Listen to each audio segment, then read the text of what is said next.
Very good evening बच्चों, कैसे हैं आप लोग? Good evening, good evening, very good evening. चलिए जल्दी से आ जाओ सभी लोग, फिर स्टार्ट करते हैं। और पिछली क्लास का जो टॉपिक था, ठीक है, जिसमें हमने बात की थी डीप फ्रीजर की, डीप फ्रीजर आपका कंप्लीट हो चुका है। और आज एक छोटा सा नया टॉपिक हम स्टार्ट करेंगे जिसका नाम है आइस क्यूब मशीन। बहुत ज़्यादा बड़ा टॉपिक नहीं है, 15 से 20 मिनट या ज़्यादा से ज़्यादा 25 मिनट में ये टॉपिक आपका कंप्लीट हो जाएगा। चलिए, साउंड वगैरह मेरी तरफ से सब कुछ बिल्कुल ओके है। चलिए, तो बच्चे आज हम जो बात करने वाले हैं, ठीक है, आज हम बात करेंगे आइस क्यूब मशीन की।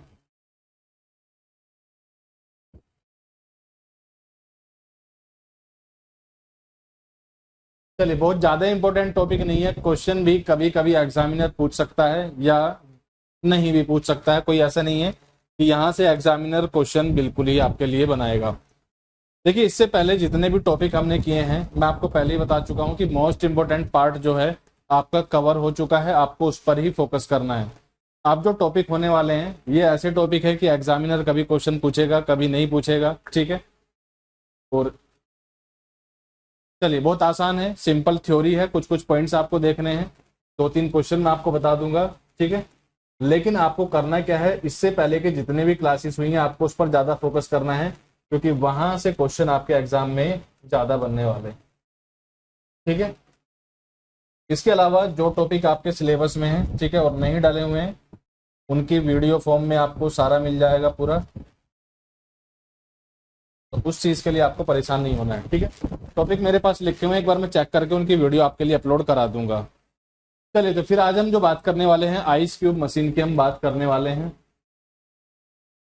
तो आइस क्यूब मशीन को समझने के लिए सबसे पहले हमें प्रिंसिपल ऑफ आइस मेकिंग के बारे में जानना पड़ेगा, ठीक है, बर्फ बनाने का सिद्धांत।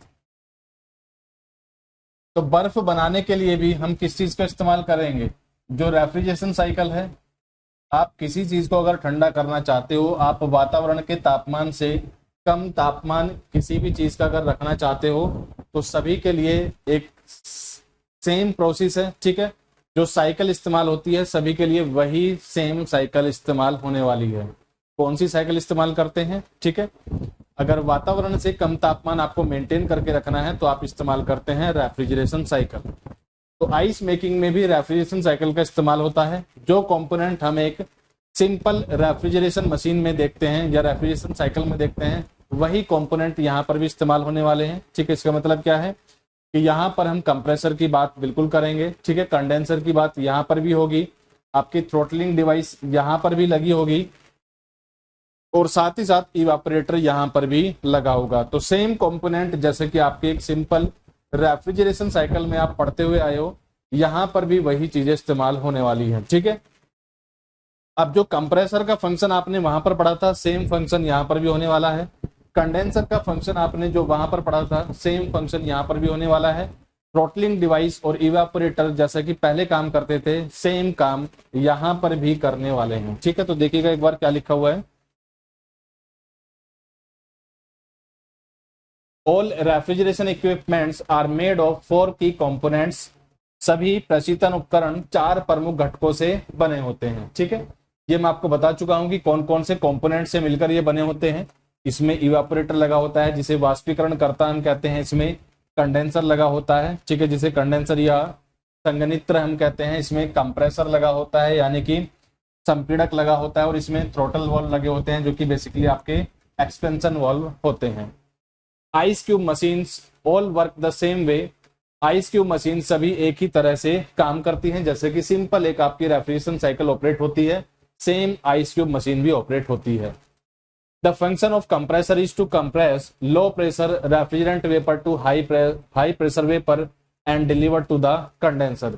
जैसा कि एक सिंपल आपकी रेफ्रिजरेशन साइकिल में होता था, कंप्रेसर लो प्रेशर जो वेपर होती थी रेफ्रिजरेंट की, उन्हें कंप्रेस करके हाई प्रेशर वेपर में कन्वर्ट करता था, उसी तरह से यहाँ पर भी काम करने वाला है।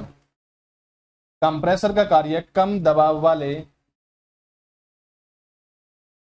रेफ्रिजरेंट वाष्प को,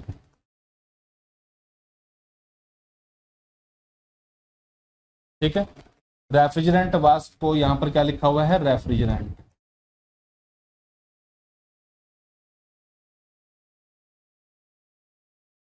कम दबाव वाले रेफ्रिजरेंट वाष्प को उच्च दबाव वाले वाष्प में संपीड़ित करना है, ठीक है, और इसे कंडेंसर तक पहुंचाना है, ठीक है, जैसे कि इससे पहले होता हुआ है, सेम यहां पर भी वही प्रोसेस रिपीट होने वाली है।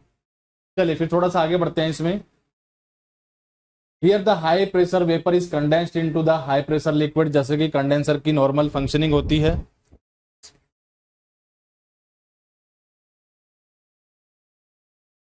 जैसा कि कंडेंसर में सिंपल होता है, आपका हाई प्रेशर रेफ्रिजरेंट एंटर करता है और लिक्विड की फॉर्म में एग्जिट करता है, सेम यहां पर भी होने वाला है।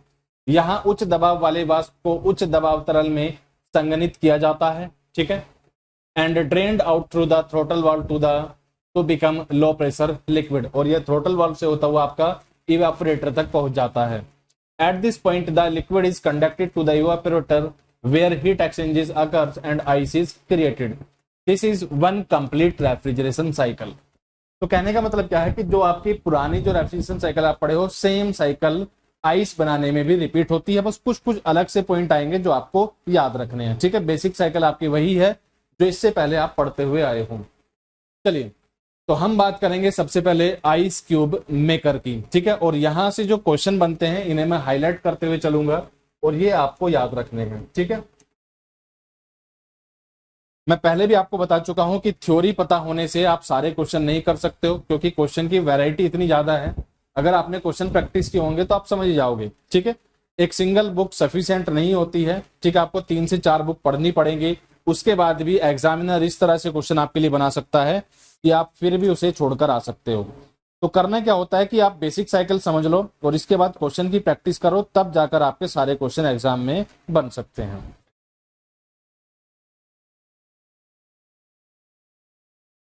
चलिए तो इसके बाद हम बात करेंगे आइस क्यूब मेकर।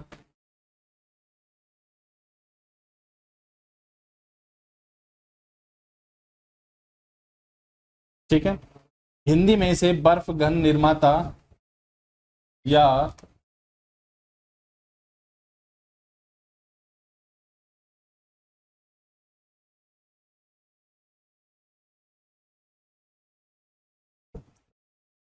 किसी भी नाम से लिखकर दे सकता है और आपको इसके लिए परेशान नहीं होना है। चलिए देखिएगा, automatic ice makers for the home were first offered around 1953। घर के लिए स्वचालित आइस मेकर पहली बार 1953 के आसपास पेश किए गए थे। ईयर आपको याद रखना है क्योंकि ये क्वेश्चन आपके एग्जाम में आ सकता है, ठीक है। कब? 1953। They are usually found inside the freezer compartment of a refrigerator, ठीक है, जनरली ये रेफ्रिजरेटर के फ्रीजर कंपार्टमेंट में होते थे। दे प्रोड्यूस, अब यहां से किस तरह की आकार की बर्फ निकलती थी ये आपको याद रखना है, ठीक है। दे produce crescent shaped ice cubes from a metal mould, ठीक है, वे एक धातु के सांचे से वर्धमान या अर्ध चंद्राकार, ठीक है। क्रिसेंट का अगर हिंदी मीनिंग आप निकालोगे तो ये होता है अर्ध चंद्राकार या सिंपल कभी कभी हिंदी में इसे क्रिसेंट इस तरह से भी लिखकर दे सकता है, ठीक है। तो क्वेश्चन क्या पूछेगा कि आइस क्यूब मेकर से जब हम आइस बनाते हैं, ठीक है, तो यह किस शेप की निकलती है। तो they produce crescent shaped ice cubes from a metal mould. An electromechanical और electronic timer first opens solenoid valve for a few second allowing the mould to filled with the water from the domestic cold water supply, ठीक है। दूसरा question यहां से बना सकता है कि जो पानी आता है, ठीक है, ये पानी की सप्लाई यानी कि पानी की आपूर्ति कहां से की जाती है। एक क्वेश्चन आपसे ये भी पूछ सकता है, तो ये कहां से आता है, आपकी जो नॉर्मल वाटर सप्लाई होती है, ठीक है, water from the domestic cold water supply. The timer then closes the valve and lets the ice freeze for about 30 minute, ठीक है, और 30 मिनट में इसमें बर्फ आपकी जम जाती है।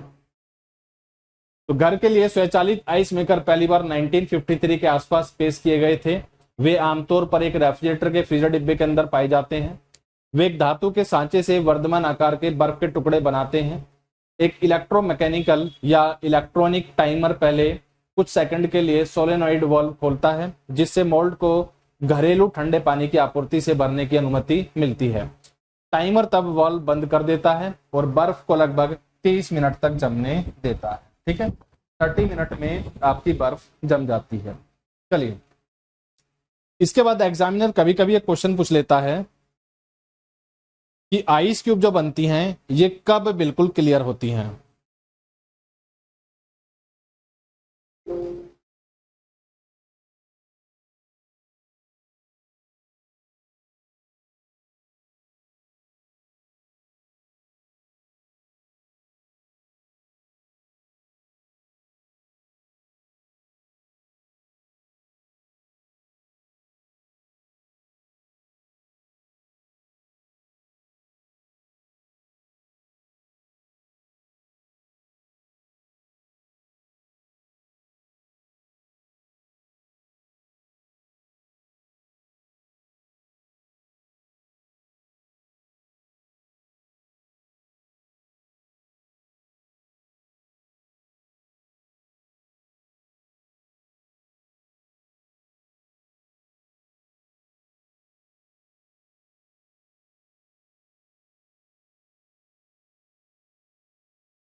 चलिए, एग्जामिनर कभी कभी एक आसान सा क्वेश्चन पूछ लेता है कि what makes ice cube appears clear. ठीक है, तो इसका आंसर होता है वाटर फ्रोजन इन लेयर्स। जब पानी परतों के रूप में जमता है। तो जब पानी लेयर बाय लेयर जमता है, यानी कि पहले एक परत जमती है, फिर दूसरी परत, फिर तीसरी परत। ठीक है, तो लेयर बाय लेयर जब पानी जमता है, ठीक है, तो आइस क्यूब कैसी दिखाई देती है? क्लियर दिखाई देती है, यानी कि साफ दिखाई देती है।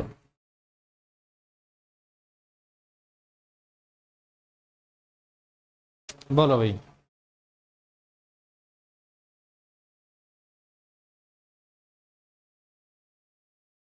अगला क्वेश्चन देखिएगा।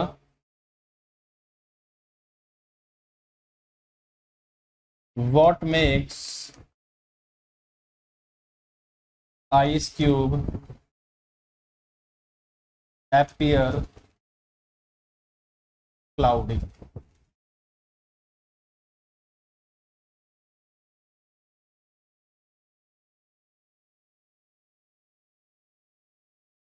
ठीक है, तो ऐसा क्या होता है कि आपकी जो बर्फ होती है या आइस क्यूब जो होती हैं, ठीक है, ये क्लाउडी दिखाई देती है, यानी कि ये साफ नहीं होती है। ठीक है, ये कब होता है? व्हेन वाटर फ्रोजन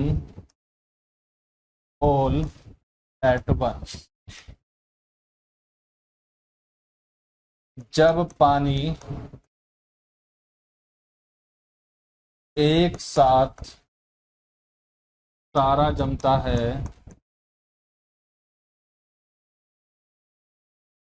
तो यह साफ नहीं दिखाई देती है।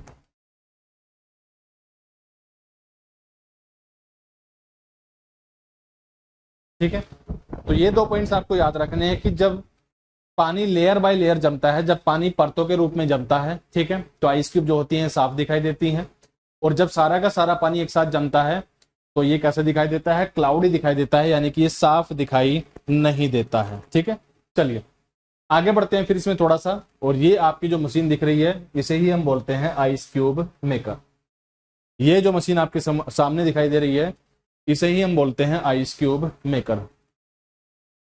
अगले पॉइंट की तरफ चलते हैं। Built in and free standing ice makers. ठीक है, बिल्ट इन और फ्री स्टैंडिंग आइस मेकर। ठीक है, ये क्या होता है? Built in and free standing ice maker. तो built in ice makers are design to fit under a kitchen और बार काउंटर, ठीक है, किचन में, रसोई में और बार के काउंटर पर लगाने के लिए, ठीक है। अगर एग्जामिनर आपसे पूछता है कि सबसे ज्यादा आइस क्यूब मशीन का इस्तेमाल कहां पर करते हैं, ठीक है, सबसे ज्यादा आइस क्यूब जो मशीन होती है इनका इस्तेमाल कहां पर किया जाता है, तो ये बार वगैरह में सबसे ज्यादा इस्तेमाल की जाती है। चलिए, तो built in ice makers are design to fit under a kitchen और बार काउंटर, ठीक है, रसोई में और बार के काउंटर पर लगाने के लिए।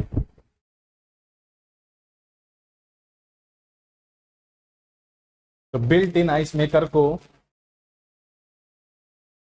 किचन या बार काउंटर पर फिट करने के लिए डिजाइन किया जाता है।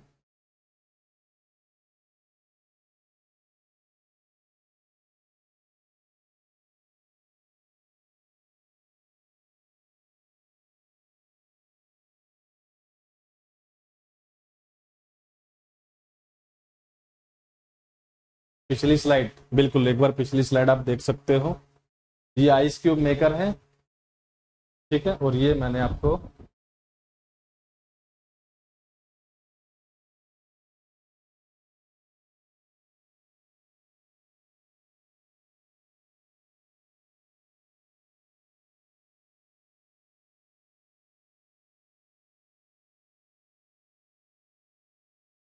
This the ice cube maker.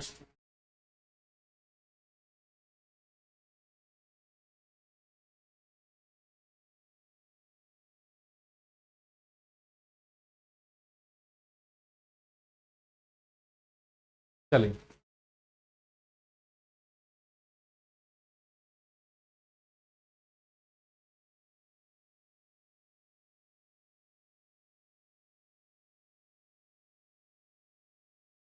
चलिए आगे देखिएगा। अगर हम इनसे आइस की शेप की बात करेंगे, यहां पर किस तरह से,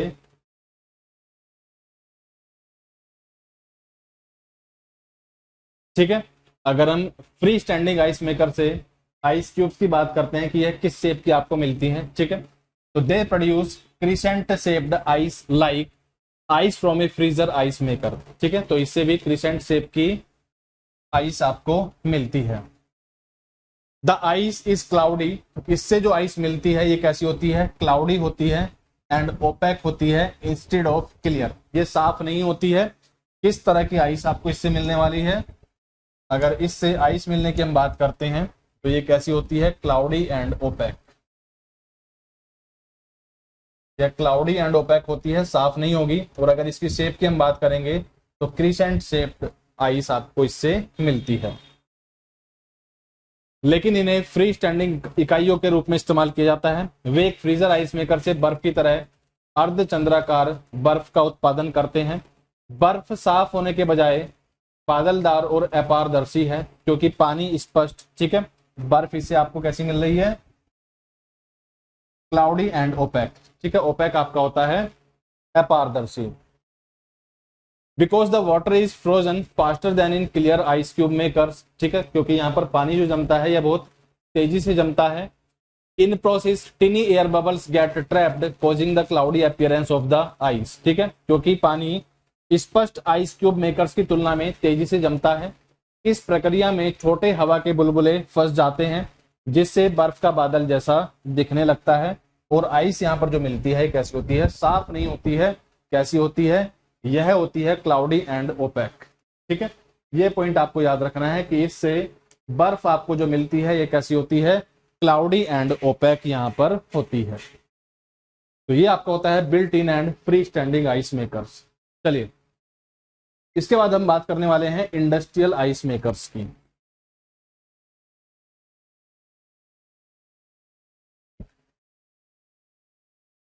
इंडस्ट्रियल आइस मेकर,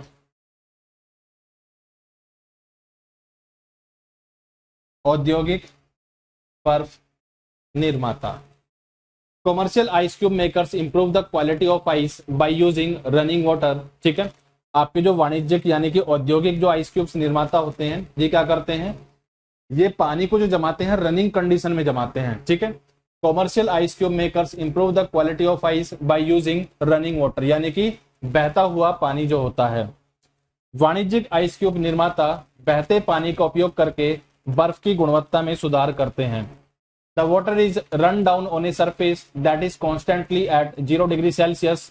ठीक है, तो यहाँ पर क्या करते हैं कि एक सरफेस और उस सरफेस को 0 डिग्री सेल्सियस पर मेंटेन करके रखते हैं और इसके ऊपर से पानी बहता है। ठीक है, और अगर हम बात करें प्योर वाटर जो होता है, बिल्कुल शुद्ध पानी जो होता है, यह आपका 0 डिग्री सेल्सियस पर फ्रीज हो जाता है। ठीक है, the water is run down a surface that is constantly at 0 degree Celsius because only water without impurities will freeze at this temperature on a surface. ठीक है, और इस सतह पर केवल और केवल शुद्ध पानी ही फ्रीज होता है। ठीक है, water with impurities requires lower temperature to freeze and will continue to wash down the surface and through the drain of the commercial ice maker। ठीक है, अगर अशुद्ध पानी है या इसमें अशुद्धियां मिली हुई हैं तो इसे जमने के लिए तापमान 0 डिग्री सेल्सियस से होना चाहिए। ठीक है, तो ये आपको याद रखना है कि अगर पानी में अशुद्धियां हैं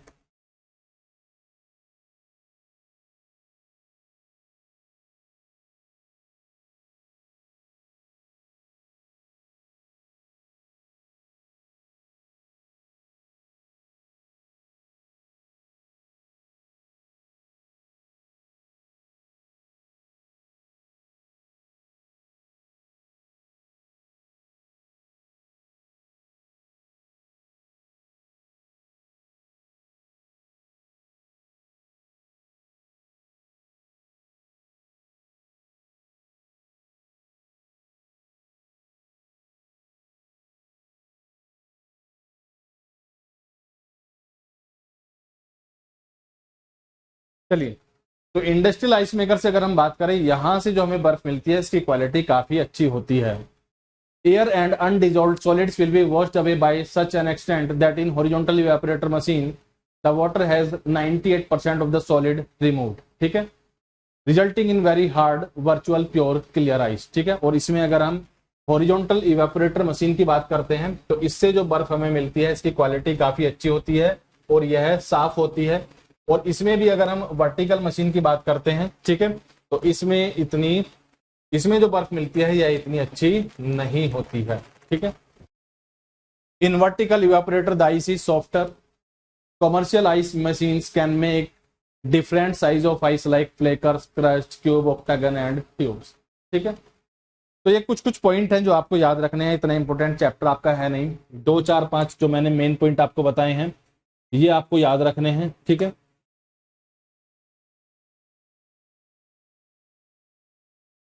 सर आरएसी ट्रेड का भाई तुम यही पूछते रहना, तुम्हें मैंने कल भी बताया था, तुम्हारा मेरे पास मेरे मोबाइल पर मैसेज आया, पहले तुमने वेल्डर का पूछा, अब तुम्हें मतलब है कि आरएसी का कब होगा, तो यही काम रह गया मुझे। क्यों भाई,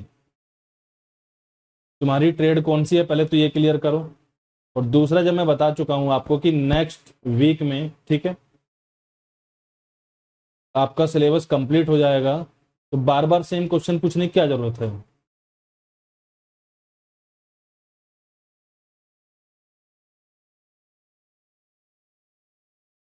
तो अगले सप्ताह तक पूरा आपका सिलेबस कंप्लीट हो जाएगा। छोटे मोटे टॉपिक हैं 15-15 20-20 मिनट के। ठीक है, अलग अलग क्लास में कवर करा दूंगा, एक साथ नहीं कराऊंगा, और जो 2 4 क्वेश्चन है वो डिस्कस कर लेंगे।